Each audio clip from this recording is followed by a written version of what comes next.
And thank you for joining me on the Time Is Always Now podcast. My name is Terence Young. I am your host for the podcast, and thank you for joining me again. I am so excited about today's podcast. If you want to donate to the cause, I always want to remind you of that. You can always go to my website. It's terenceyoungnow.com. You can donate to the cause and allow me to continue to do what I do here, giving out these messages and spreading them, encouraging and inspiring people. This podcast is dedicated to helping people get beyond their excuses. Helping people say, you know what, in spite of the circumstances, I can move forward right now. I'm not going to wait for someday or one day because I know they don't exist.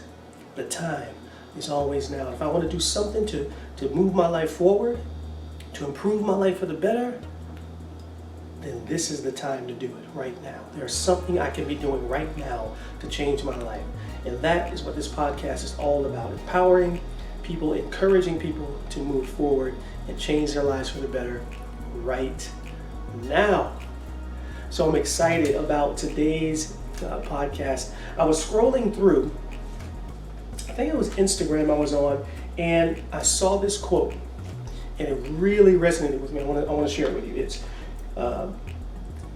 many times we don't realize the value of a moment until it's a memory.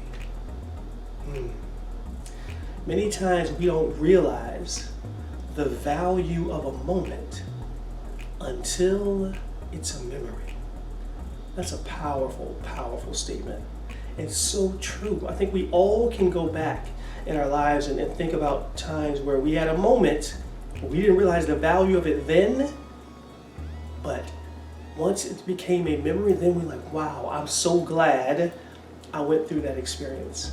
And I'm going to share some ideas with you today from my life, and I would love to hear from you. Maybe you can type in some responses when I post it to the blog of some memories, some moments that you had that became memories, and then you realize the value in them. I mean, I'll say this, that quote is very true, but very hard. It's very hard to do that. I talk about living in the now, living in the present moment all the time, harnessing that power in the eternal moment of now.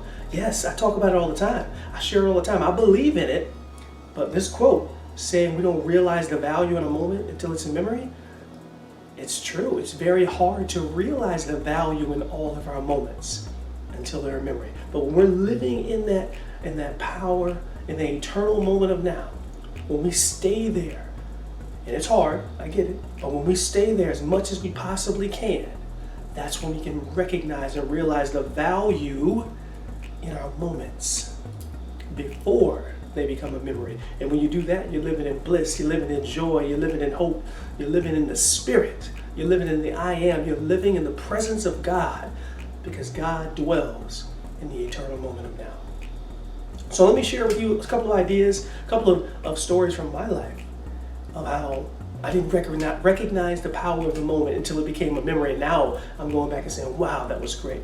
Back in early 2000s, I remember taking my kids, they were young then, going to this new church that had just started called Water's Edge. And church was great. I remember taking my kids to the children's ministry part, and I met a young man named Jason. And Jason was a children's minister for the church. And not too long after that, Jason and I became friends. I would see him every Sunday. He had my kids in his class, yada, yada, yada. So we started hanging out and talking. We'd go running, we played basketball together. We just developed a friendship along the way. And what happened was, after, 4 or 5 months or so, he comes one day, asked me, hey, would you like to help out with the kids? Come in and teach some classes with me. I'm going to help you out. I had never done any ministry, anything like this before. And it felt great because I was like, okay, my kids are in there and I enjoy being around the kids and everything we're doing, so sure. So I did that. We're talking early 2000, 2003, 2004, maybe something like that. And So we went and we started to do that. And then we started to create lessons together. So I'm working on stuff, he's working on stuff. We're coming together with ideas and creating these great children's lessons. And that was one thing, and then it just built from there. Then one day he says, you know what? Do you think you could play, because he played the guitar. He said, do you think you could play the congas so we can play some music together too? And I'm like, well, I never played the congas before, but sure. So then we get together and we go to his house. He has a conga set up and he says, here, I'm gonna play one of our songs and I'm gonna show you what you do. And he started playing one of the songs and I just jump on the congas and I start doing whatever. He's like, man, that was pretty good. You know, you could do it already. I'm like, oh, okay, great. So we get into church and next thing you know, I'm playing the congas, he's playing the guitar, we're singing songs. Great, the kids are, doing their thing, they're playing and singing too with us. We have a children's band. So time goes on some more. And then he asked me, do you think you could play like, the keyboard? We need some keys. I'm like, well, I've never played the keys before, but sure, why not? So I go scrambling around. I think I found a little keyboard at a pawn shop. I bought it and I started to teach myself how to play keyboard. Sure enough, after a couple of weeks, a month, I had taught myself a little keyboard. And I remember the first time I played the keyboard. Well, playing the congas wasn't that big of a deal for me. It was a little nerve-wracking, but playing the keyboard, I was nervous. We had maybe 25 kids in there. And I remember going in, and I only taught myself so much. If you're a musician out there, one of the first things you learn is G, C, and D. Maybe E minor or A minor if you get it in there. So I had my G, my C, my D, and I was ready to go. And for most of the kids' songs, hey, that's enough, right? If you're a children's worship musician, you might know they say one chord for the Lord. Almost every song's in G. So I was good. So I could play my G, my C, and my D. And I remember before service started being nervous about being in front of those 25 kids and playing this music, but I did it. And then we moved on from there and I started to learn more about the keyboard and play some more. And then one day I distinctly remember us having a conversation where he said, if you're going to be a worship leader, which at this point we had started talking about me doing worship and he would be out and I would lead worship for the children and everything. He said, you got to learn how to play guitar too. And I said, you know what? You're probably right. So I went and bought a guitar. And then I started doing that too. And I started learning the guitar and he would teach me some things and it just built on from there, continued to build. And when he was out, I would teach the children's ministry. So now I've learned the keyboard, I've learned the guitar, and I'm doing the children's ministry when he's out. And then one day he comes to me and he goes, I'm going to be leaving. I'm moving to a different church. And I want you to take over. And I said, I guess I can do that too. And so I became the children's minister for the church for about 2 or 3 years. And it continued to build. So now I'm going in, I'm creating the music, I'm doing the sermons for the children, and building from there. And then from there, when the leader of the adult service was out, I would go over and lead their service too. And then I started playing keyboard and or guitar for the adult service. And I say all that to say this. None of that would have been possible if it wasn't for the first moment. None of the things that I do right now as I travel all over the state of Florida and I'm speaking in front of crowds, I'm playing music in front of crowds, all in congregations and doing all the things that I do. I realized after reading that quote yesterday, none of the things I do now would have been possible if it wasn't for that moment. If it wasn't for that moment where I said yes.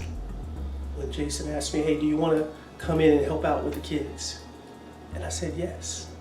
It's amazing how life comes back like that. We're talking 20 years ago.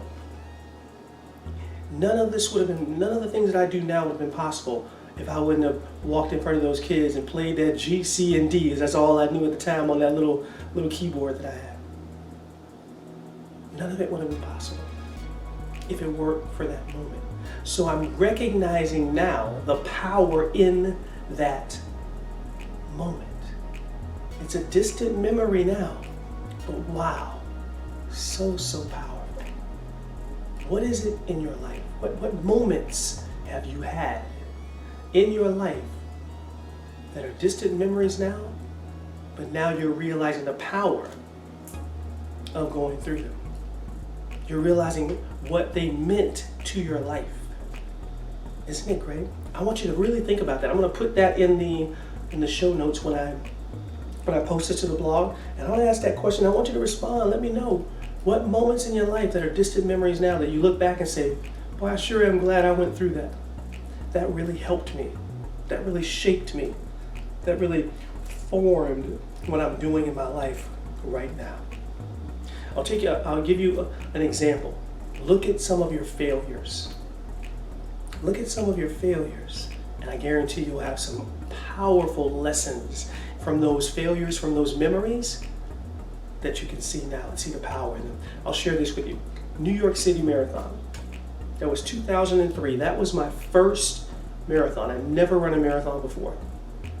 And I remember distinctly putting myself in the lottery, getting picked, and never running a marathon before. And I'm down in Tampa, training my butt off, running and all that stuff. And I get up there for the race. And it's fairly warm that day for New York in November. And they kick off the song, New York, New York. That's how the race starts. And I'll go flying up the Verrazano Bridge, fast as I can. I'm kicking it. And then down the other side. If you don't know, the first mile is uphill, the second mile is downhill. So it's killer right off the bat. By the way, all of New York City is hilly. The whole marathon is. And I remember running that race saying, I'm going to run a 3-hour and 30-minute marathon. That's 8-minute pace per mile. Got through 13.1 miles. I was still at an 8-minute pace. Got to 16 miles, and I stopped right at the top of the Queensboro Bridge, if I'm not mistaken. And I remember thinking to myself, 16 miles, I got 10.2 more to go. This is going to be a long, long 10.2 miles. And it was. It was brutal. It was hard. But I sludged my way through it, and I did finish the race, but I didn't finish how I wanted to. So I looked at it as a failure. Like, wow, I came all the way up here. I didn't do what I wanted to do. When I look back on it now, I think about all the lessons I learned from that first race. I remember I didn't think about training for the topography of my marathon. The hills that were in New York City. Well, I didn't train on the hills down here in Tampa. I just trained on the flat terrain. Now, there aren't many hills in Tampa, but there are some, and I could drive further away to get to them. I could have trained on some hills, on hilly terrain, but I didn't think about it at the time. So I learned that, and I used that to fuel me going forward and learn about the next race and the next race. And I specifically remember when I got to Twin Cities, that was another marathon that I ran it was years after New York, but I knew it was hilly. And I remember specifically adding hill training into my training for that marathon because I said, I'm going to be ready for this race. I studied every single mile of that marathon. You can do that. You can look it up. They'll tell you when it's going up, when it's going down, where the crowd's going to be. So I studied all the way right to the night before, and I had a great race. It was one of my best races ever. But the reason that happened is because of what happened in 2003 at the New York City Marathon. It was the memory and the lesson I learned, the power I learned in that lesson that I applied to what was going on then in the present moment. We can all learn from our failures. What failures have you had in your life where you feel like, wow, I'm glad I went through that now? And when you really think about it, we don't really fail at all. We learn, right? If you take what happened and what you call a failure and you learn from it, that's not failure. That's learning. That's what that's called. That's learning. And that's what you want to do. Time and time again. Go through those experiences, learn from them, and then move forward and apply it to your next experience. Where is it in your life where you've had a moment and you didn't realize its value until the moment had passed? Which brings us to what's going on today. I think it's amazing. Obviously, we're dealing with the pandemic and what's happening here in the United States and all over the world. Same thing. What are we learning from this moment? You know, I had a friend email me on Facebook or email me on Facebook, and she asked me. She said her son was saying something about what's going on? Is this the end of the world? You know, in the Bible it talks about this, and she asked me what I thought. So I gave her my idea of what I think about this. Because I'm not a believer in God is punishing us and this and that. I don't believe in any of that. I believe that it is what is happening now, and I believe that God is showing up in everything. I believe that God is omnipresence, meaning in all places, all things, at all times. So God is within everything that is going on right now. This is what I shared with her, and I said, "Oh, God's in it. God's not somewhere else right now. God's in everything. God's in the doctors. God's in the nurses. God's in the janitorial people working at the hospitals. God's in the grocery store clerks. God's in all the essential places that are open. God's in each and every one of us all the time, right? God is showing up when you see the doctor sitting at the piano playing and singing. When you see people on their balconies in Italy and Germany or wherever, all over the world singing. When you see people hanging out and clapping for the healthcare workers that are on the front lines, helping to treat people who are sick. God's in all of it. So God hasn't gone anywhere.